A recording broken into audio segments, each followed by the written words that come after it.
Со претседателските избори кои треба да се одржат до следниот јуни, турскиот претседател Реджеп Тајип Ердоган и лидерот на главната опозицијска партија ЦХП Кемал Каликџоглу ветија дека законски ќе го затврстат правото на жените да носат верски шамии. Некои аналитичари велат дека укинувањето на ограничувањата од страна на Ердоган пред една деценија за религиозно облекување е едно од неговите најголеми достигнувања.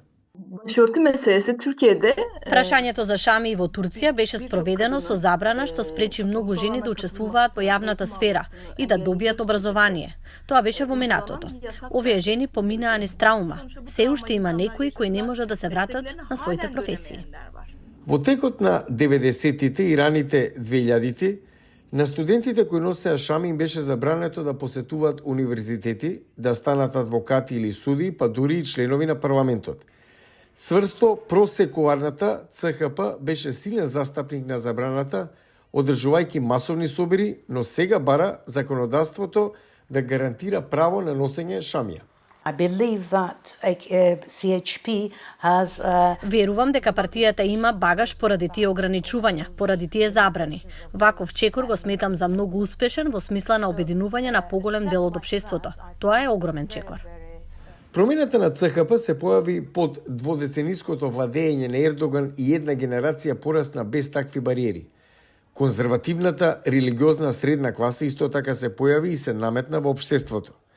Некои аналитичари велат дека сега се повеќе загрижени за сегашните економски проблеми на земјата со троцифрена инфлација отколку верските дебати. Many of the fights that their parents had are not. Многу од битките што ги има нивните родители во општеството денес не се битки на овие деца. Не им е грижа, на пример, да погледнеме една девојка со шамија која има високо образование. Незината борба не е да ја задржи шамијата, туку да добие подобро образование и да биде подобро платена.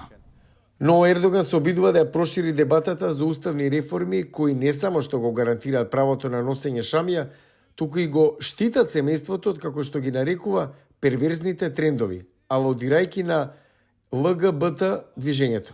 there is a strong underlining of the family values. Има силно потенцирање на семејните вредности, на заштитата на семејството.